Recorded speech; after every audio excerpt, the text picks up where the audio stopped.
Hello friends. तो friends, आज हम हमारे लूसेंट जीके में भारतीय इतिहास यानी कि इंडियन हिस्ट्री का एक और बहुत बेहतरीन टॉपिक पढ़ने जा रहे हैं। और फ्रेंड, इस टॉपिक से एसएससी और रेलवे के एग्ज़ाम में जीके से क्वेश्चन बनता ही बनता है और कई बार पूछा भी गया है। तो फ्रेंड, टॉपिक हमारा रहेगा पल्लव वंश के ऊपर। फ्रेंड, पल्लव वंश के बारे में आज हम पढ़ेंगे। वैसे तो और भी वंश हैं, चोल वंश है, चालुक्य है, लेकिन आज हम पल्लव वंश के बारे में पढ़ेंगे। इसके राजाओं के बारे में पढ़ेंगे और इसके इतिहास के बारे में पढ़ेंगे। ठीक है फ्रेंड, तो चलिए बात करते हैं पल्लव वंश के बारे में। इसमें दिया है कि पल्लव वंश का जो संस्थापक था भाई सिंह विष्णु था। पल्लव वंश का संस्थापक कौन था? सिंह विष्णु था। पल्लव वंश की स्थापना 575 से 600 ईसवा पूर्व में हुई थी। 575 से 600 ईसा पूर्व में पल्लव वंश की स्थापना सिंह विष्णु ने की थी। पल्लव वंश की राजधानी कांचीपुरम थी। ठीक है, और भाई वैष्णव धर्म का अनुयायी था। कौन? जो पल्लव धर्म का संस्थापक था सिंह विष्णु, भाई वैष्णव धर्म का अनुयायी था।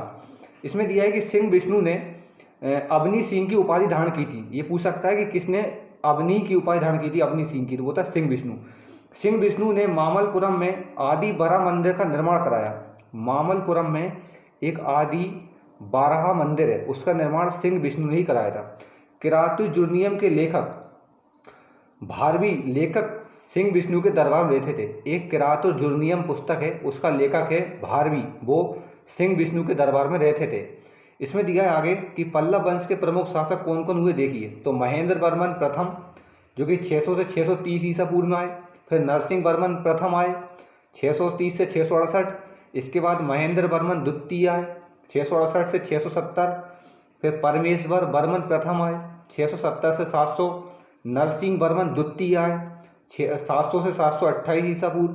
फिर लास्ट में आया था नंदी वर्मन द्वितीय, जो कि 730 से 800 ईसा पूर्व में आए थे।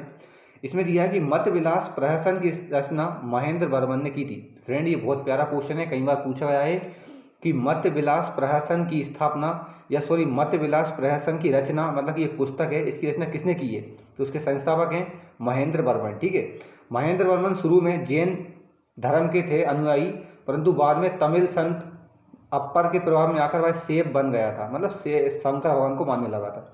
महाबलीपुरम के एकाश्म मंदिर जिन्हें रथ कहा गया, ध्यान सुनना फ्रेंड, महाबलीपुरम के एकाश्म मंदिर जिन्हें रथ कहा गया का निर्माण पल्लव राजा नरसिंह वर्मन प्रथम ने कराया था। फ्रेंड, इतना इंपॉर्टेंट क्वेश्चन एसएससी और रेलवे का कई बार पूछा गया है कि जो महाबलीपुरम है उसमें एकाश्म मंदिर है जिन्हें हम रथ कहते हैं, उनका निर्माण किसने कराया था? तो फ्रेंड, उसका निर्माण कराने वाला राजा था नरसिंह वर्मन प्रथम।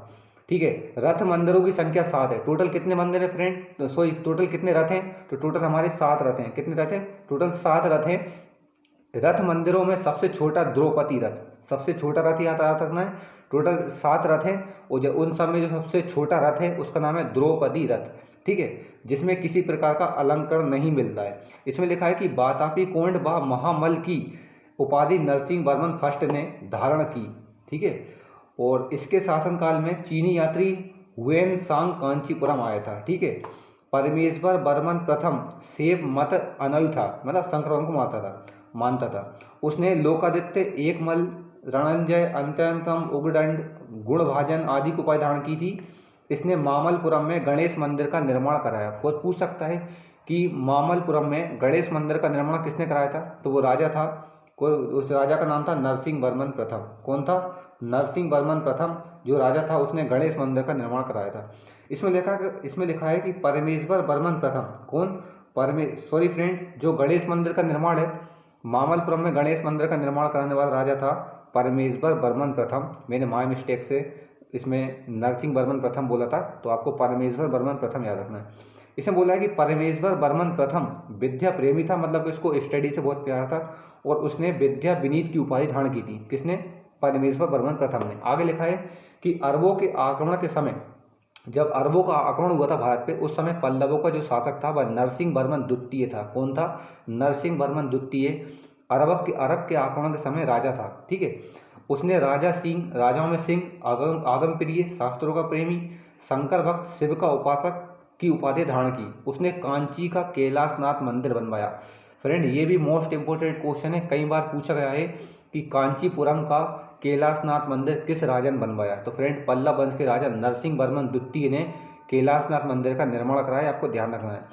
फ्रेंड आगे दिया है इसे जैसे राज सिद्धेश्वर मंदिर भी कहते हैं। फ्रेंड जो कैलाशनाथ मंदिर है इसको राज सिद्धेश्वर मंदिर भी बोला जाता है। इस मंदिर के निर्माण से द्रविड़ स्थापत्य कला की शुरुआत हुई। फ्रेंड एक होता है नागर शैली के मंदिर, एक होते हैं द्रविड़ शैली के मंदिर। तो फ्रेंड जो द्रविड़ शैली के मंदिर हैं वो कैलाशनाथ मंदिर के बनने से स्टार्ट हो गए थे। महाबलीपुरम में सौर मंदिर का निर्माण भी नरसिंह वर्मन द्वितीय ने कराया। फ्रेंड महाबलीपुरम में सौर मंदिर हैं जिनका निर्माण भी नरसिंह वर्मन द्वितीय ने ही कराया था, ये आपको ध्यान रखना है। इसमें लिखा है कांची के कैलाशनाथ मंदिर में पल्लव राजाओं और रानियों की आदमकद तस्वीरें लगी हुई हैं। ठीक है। 10 कुमार चरित्र के लेखक जो दंडी है, 10 कुमार चरित्र एक पुस्तक है, उसके लेखक है दंडी। वे नरसिंह वर्मन द्वितीय के दरबार में रहते थे। किसके दरबार रहते थे? नरसिंह वर्मन द्वितीय के दरबार में रहते थे 10 कुमार चरित्र के लेखक दंडी। इसके बाद लिखा है इसमें कांची के मुक्तेश्वर मंदिर, कांचीपुरम का एक मुक्तेश्वर मंदिर है तथा बैकुंठ पेरूमाल मंदिर का निर्माण नंदी वर्मन द्वितीय ने कराया। कांचीपुरम में मुक्तेश्वर मंदिर और बैकुंठ पेरूमाल मंदिर का निर्माण भी इसका निर्माण नंदी वर्मन द्वितीय ने कराया था। प्रसिद्ध वैष्णव संत तिरुमलाई अलवार नंदी वर्मन द्वितीय के समकालीन थे। एक वैष्णव संत थे, विष्णु भगवान को मानने वाले राजा थे, सो संत थे, वो उनका नाम था तिरुमंगई अलवार। तिरुमंगई अलवार वो नंदी वर्मन द्वितीय के दरबार में रहते थे या समकालीन थे। नंदी वर्मन तृतीय शैव धर्म के अनुयायी थे। उसकी साथ सभा में तमिल भाषा का प्रसिद्ध कवि या प्रसिद्ध संत पुरंदेवनार निवास करता था, जिसने भारण वेदता नामक ग्रंथ की रचना करी। ठीक है। पल्लव वंश का अंतिम शासक कंप वर्मा था। फ्रेंड ये आपको ध्यान रखना है, ये क्वेश्चन पूछ सकता है कि पल्लव वंश जो था उसका अंतिम राजा कौन था। तो फ्रेंड पल्लव वंश का जो अंतिम राजा था उसका नाम था कंप वर्मा। Thanks for watching.